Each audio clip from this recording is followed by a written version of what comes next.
किसी ने बड़े कमाल की बात कही, धीरज बनाए रखिए, क्योंकि जिसने आपको लिखा है वो ब्रह्मांड का बहुत बड़ा लेखक है। नमस्ते।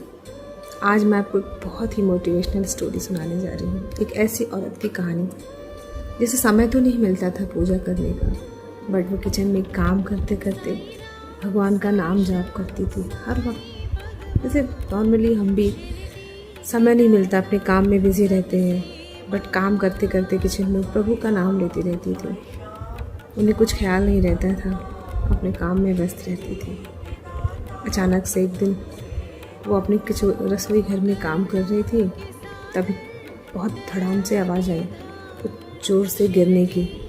वो भागती हुई आंगन में गई तो देखा कि उनका बच्चा जो ज़मीन में आंगन में गिरा पड़ा हुआ है घायल, वो वहाँ पे ज़ोर से गिरा पड़ा हुआ था, ज़ोर ज़ोर से चीख रहा था माँ माँ करके। उन्होंने उसे गोद में उठाया और भागती हुई डॉक्टर के पास लेके पहुँची, जो पास में ही 1 किलोमीटर के दूरी पे उनके घर से वो क्लिनिक था। वहाँ पे भाग के गई, डॉक्टर मिले, डॉक्टर ने उसका ट्रीटमेंट किया और वो बच्चा थोड़ा स्टेबल हो गया। फिर वो रोती हुई बच्चे को घर लेके आई। डॉक्टर ने कहा सब ठीक है, आप ले जाओ, मैंने उसका ट्रीटमेंट कर दिया है, सब सेटल हो गया, बच्चा भी ठीक हो गया। और वो उसे घर लेके आई। घर लाने के बाद उनके दिमाग में बहुत सारे ख्याल चल रहे थे कि मैं तो दिन रात प्रभु का नाम जपती हूँ, मैं पूजा तो बहुत नहीं कर पाती, मैं तो रसोई घर में काम करते हुए या मैं घर के कामों में इतना व्यस्त रहते हुए हर वक्त प्रभु का नाम जपती हूँ। फिर मेरे साथ ऐसा क्यों, मेरे बच्चे के साथ ऐसा क्यों प्रभु ने मेरे साथ ऐसा किया। अब उनके दिमाग में बहुत सारे सवाल उठने लगे, बहुत सारे उनके ख्याल आने लगे, ऐसे ख्याल कि वो उनका मन हटने लगा, विश्वास टूटने लगा, धैर्य खोने लगी कि इतना पूजा करने के बाद भी मेरे साथ ऐसा क्यों। उनके दिमाग में अलग अलग तरह की धारणाएं आने लगी। तभी उनके दिमाग से एक जवाब और आया कि कल ही जहाँ उनका बच्चा आंगन में गिरा था, वहीं पे प्लम्बर आया, उसने पाइप लगाया, वो पाइप को उसने हटाया। वहाँ पे एक टूटी हुई पाइप थी और कल ही उसने हटाया और आज उनका बच्चा गिरा। क्या पता वो पाइप अगर वहाँ होता तो शायद उस बच्चे की जान ना बचती, वो पाइप पे गिर जाता। प्रभु की भी कैसी लीला है। उस प्लम्बर ने कल ही वो पाइप हटाया और अचानक से उनके दिमाग में ख्याल आया कि जो डॉक्टर 2 बजे ही मिलता था वो 3 बजे तक कैसे बैठा रहा।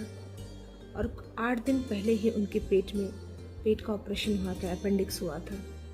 फिर भी इस हालत में अपने 25 किलो का बच्चा गोद में उठा के वो भागती हुई ले गई हॉस्पिटल तक, जो उनके घर से 1 किलोमीटर दूर था।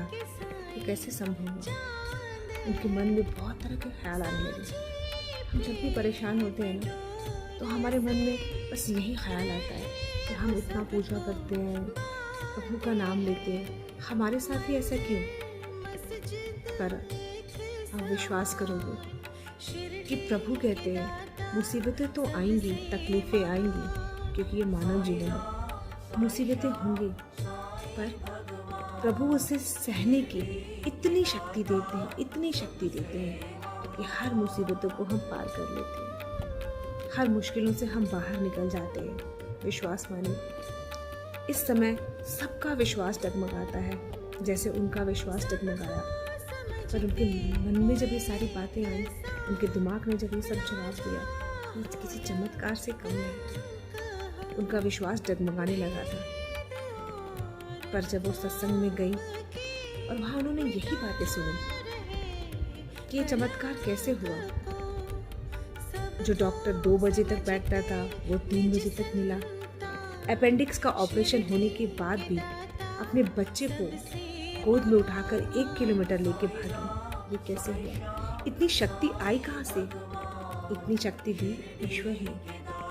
तकलीफें आएंगी पर सहने की शक्ति वो ऊपर वाला देते हैं, क्योंकि ये मानव जीवन है। मुश्किलें आएंगी, तकलीफें आएंगी, पर शक्ति इतनी मिलेगी। ये शक्ति आध्यात्म की होती है, ये शक्ति विश्वास की होती है। ईश्वर पर हमेशा विश्वास बनाए रखिए। मुसीबतें आएंगी, पर अगर आपका विश्वास सच्चा है ना, तो आप हर मुसीबतों को हरा दोगे, हर मुसीबतों में आप जीतोगे, हर मुश्किलें टलेंगी, आपका भरोसा डगमगाएगा ज़रूर। और आप जब भी ऐसा लगे ना, तो 2 मिनट आंखें बंद करके आप ध्यान से प्रभु का ध्यान करना और फिर सोचना ये कैसे हुआ,